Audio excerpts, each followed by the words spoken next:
శరణ్య లీలావతి కోటేశ్వరరావు దగ్గరకు వెళ్ళి ప్రమాణం చేసి చెప్తున్నాను, ఇక మీదట ఎలాంటి తప్పు చెయ్యను, నన్ను క్షమించండి అని చెప్పి అడుగుతూ ఉంటుంది.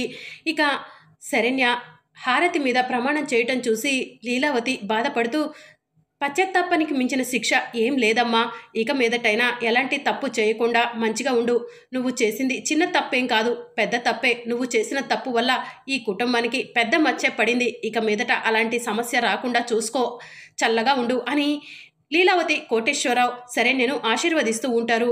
అమ్మని శరణ్య, అత్తయ్య గారు మావయ్య గారు క్షమించండి ప్లీజా, నువ్వు మామూలు దానివి కాదే అని అనన్య మనసులో అనుకుంటూ ఉంటుంది. ఇక మరోవైపు కోటేశ్వరరావు, అమ్మ శరణ్య, ఈ ఉమ్మడి కుటుంబాన్ని బాధ్యతగా నిర్వర్తించాల్సిన బాధ్యత ఈ ఇంటి కోడళ్ళకే ఉంది.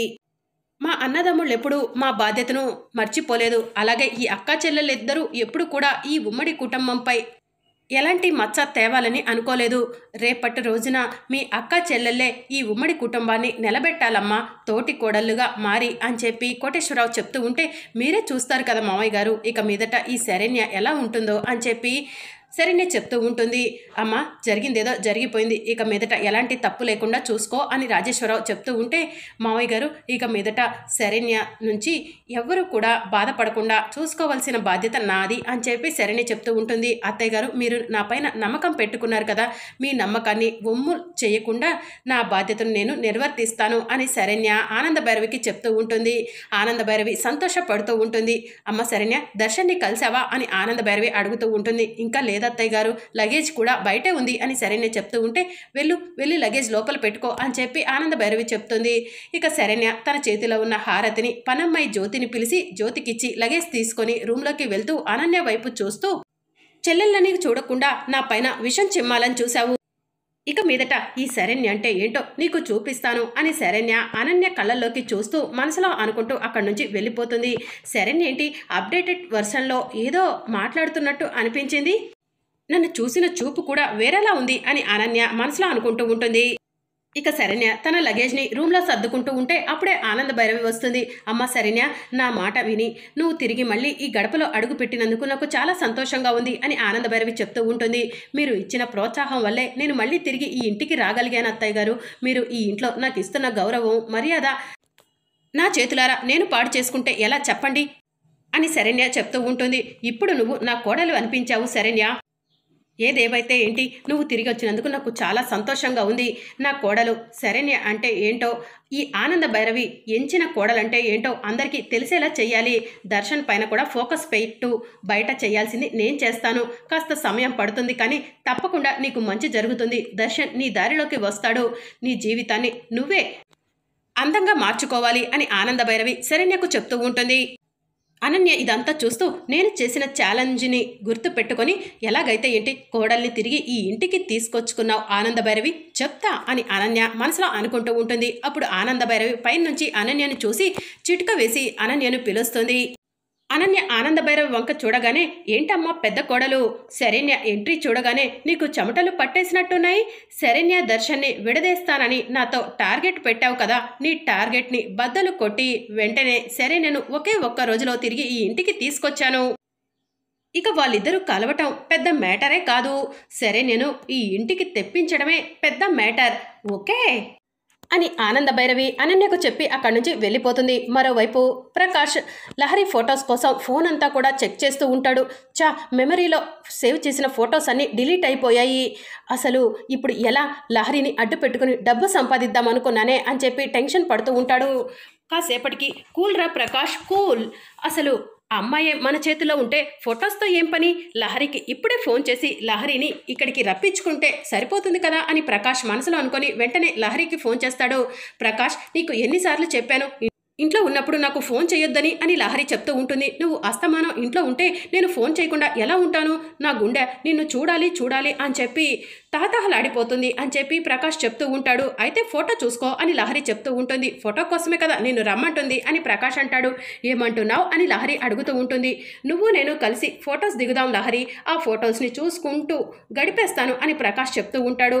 ప్లీజ్ లహరి కాదనుకు, ప్లీజ్ రావా అని చెప్పి ప్రకాష్ బ్రతిమలాడుతూ ఉంటాడు.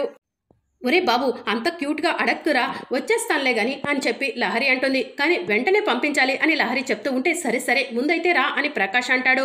ఇక లహరి ఫోన్ కట్ చేయగానే రావటం వరకే నీ చేతుల్లో ఉంది, పోవటం నా చేతుల్లో ఉంది అని ప్రకాష్ మనసులో అనుకుంటాడు. మరోవైపు అనన్య ఇప్పటి వరకు నేను అల్లుకున్న కథనంతా కూడా ఈ ఆనంద భైరవి తారుమారు చేసేసింది. అంటే ఫ్యూచర్లో శరణ్య దర్శనాన్ని కూడా కలిపేస్తుంటే ఈ అనన్య చూస్తూ ఊరుకుంటుందా? నా చేతిలో సమీర అనే ఆయుధం ఉంది. ఆ సమీరను అడ్డు పెట్టుకుని సరే నేను తప్పకుండా మళ్ళీ పంపించేస్తాను అని అనన్య మనసులో అనుకుంటూ ఉంటుంది. ఇక అప్పుడే శరణ్య వచ్చి ఏంటక్కా పంపించేస్తావా నన్ను అని చెప్పి అడుగుతూ ఉంటుంది.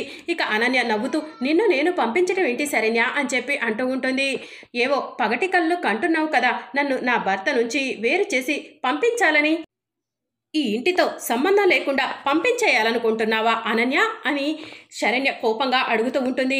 ఇక అనన్య నవ్వుతూ శరణ్య ఏమైంది నీకు అని చెప్పి అడుగుతూ ఉంటుంది. అప్పుడే ఆనంద భైరవి వచ్చి చూస్తూ ఉంటుంది. అమ్మోరు పూనిందనుకుంటున్నావా? నువ్వు నాకు చేసిన ద్రోహానికి ఆది పరాశక్తినై శూలాన్ని నీ కంఠంలో పొడవలసింది, నీ పాపాలకు పరిహారం చేయాల్సింది. కానీ అక్క అనే బంధం నిన్ను ఏమీ చేయకుండా నా చేతులకు సంకెళ్ళు వేసింది. ఎందుకు నా జీవితాన్ని నాశనం చేయాలని చూసావు? నా భర్త నుంచి నన్ను ఎందుకు విడదీయాలని చూసావు? ఎందుకు నన్ను ఈ కుటుంబం నుంచి దూరంగా పంపించాలని చూసావు? ఎందుకు నా బతుకు మీద పగ పట్టావు? ఎందుకు ఎందుకు ఎందుకు చెప్పక్క, నేను అసలు నీకు ఏం అన్యాయం చేశాను అని శరణ్య అనన్యను పట్టుకొని అనన్యను ఊపుతూ నిలదీస్తూ ఉంటుంది. ఇక అనన్య ఒక్కసారి షాక్లో ఉంటుంది. ఇంకా చాలు ఆపు, ఇంతవరకు వచ్చిన తర్వాత అక్కేంటి తొక్కేంటి?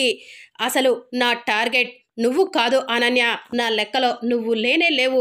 నా టార్గెట్ ఆ ఆనంద భైరవి అని అనన్య చెప్తూ ఉంటే అత్తయ్య గారా అని శరణ్య అడుగుతూ ఉంటుంది.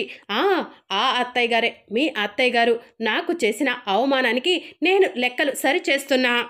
నాకు క్యారెక్టర్ లేదని, నీకు మాత్రమే క్యారెక్టర్ ఉందని ఎంచుకొని నిన్ను ఈ ఇంటి కోడలుగా తీసుకొచ్చుకుంటే నాకు కోపం ఉండదా? ఆ కోపంతోనే పగపట్టాను ఆ ఆనంద భైరవి మీద. అందుకే ఈ ఇంట్లో కోడలిగా అడుగు పెట్టాను. ఒక తాగుబోతూ సెకండ్ హ్యాండ్ వాడని తెలిసి కూడా నా జీవితాన్ని, నా కలలను త్యాగం చేశాను. ఆ ఆనంద భైరవి మీద పగతోనే కన్నీళ్లతో సిగ్గు విడిచి వెళ్ళి రోహిత్ ముందు నుంచున్నాను. ఇదంతా కేవలం ఆ ఆనంద భైరవి మీద పగ. ఆ పగతో నిన్ను పావులాగా వాడుకున్నాను, ఒక చిన్న పనిముట్టులాగా వాడుకున్నాను. You are a just tool, అంతకు మించి నువ్వు పెద్ద మ్యాటరే కాదు అని అనన్య శరణ్యతో అంటూ ఉంటుంది. ఇక శరణ్య కోపంతో అనన్య ఇక నుంచి నేను పెద్ద మ్యాటర్నే నీకు, నేను నీ పని పట్టడానికి వచ్చిన శరణ్యని, నేను నీ పనిముట్టుని కాదు. ఆ ఆనంద భైరవి గారి కోడల్ని, మా అత్తయ్య గారిని దెబ్బ కొట్టాలి, ఈ ఉమ్మడి కుటుంబాన్ని పడగొట్టాలి అని ఎన్నో ఆశలతో వచ్చినా నిన్ను తొక్కి నార తీయటానికే ఈ శరణ్య 2.0గా తిరిగి వచ్చింది అని శరణ్య చెప్తూ ఉంటుంది. శరణ్య, ఈ అనన్యను దెబ్బ కొట్టడం నువ్వు అనుకున్నంత ఈజీ కాదు అని అనన్య చెప్తూ ఉంటుంది. ఈ గడపలో తిరిగి అడుగు పెట్టాను, అప్పుడే నీ ఒళ్ళంతా చల్లగా చెమటలతో నిండిపోయాయి. మొదటి అడుగుతోనే నీ మైండ్ బ్లాక్ అయిపోయింది. రెండో అడుగు, మూడో అడుగుతో యూ కాంట్ ఇమాజిన్ అనన్య, నువ్వు పెద్దమ్మతో కలిసి నా జీవితాన్ని నాశనం చేయాలని చూస్తే మా అత్తయ్య గారే కదా నన్ను కవచంలా పట్టుకొని నా జీవితాన్ని నిలబెట్టాలని చూశారు. ఇకపైన నా జీవితాన్ని నేను నిలబెట్టుకోవాలనుకున్న కాన్ఫిడెన్స్ నాకుంది.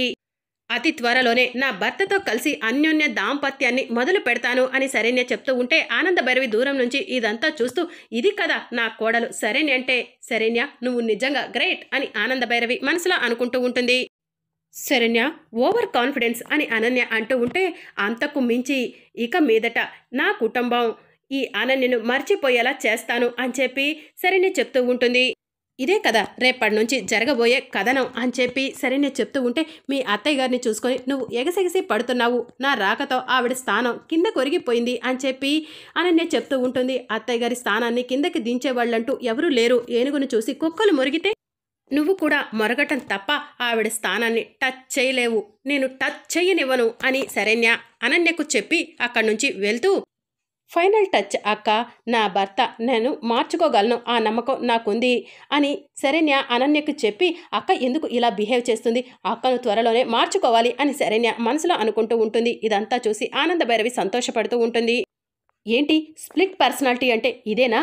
ఇన్ని వేరియేషన్స్ ఇందులో 2.0 అంటే ఇదేనా అని అనన్య షాకింగ్గా శరణ్యను చూస్తూ మనసులో అనుకుంటుంది. ఇక ఆనంద భైరవి కూడా ఇదంతా చూసి అక్కడి నుంచి వెళ్ళిపోతుంది. ఇక శరణ్య ఆనంద భైరవి దగ్గరకు వెళ్తుంది. శభాష్ శరణ్య, నీలో ఇదే నేను చూడాలనుకుంది. ఇక మీదట నువ్వేంటో ఆ అనన్యకు చూపించు. అందరికీ ఆనంద భైరవి కోడలంటే ఏంటో అర్థమయ్యేలా చెయ్యి. నీలో ఈ మార్పే నేను చూడాలనుకున్నాను అని ఆనంద భైరవి చెప్తూ ఉంటుంది.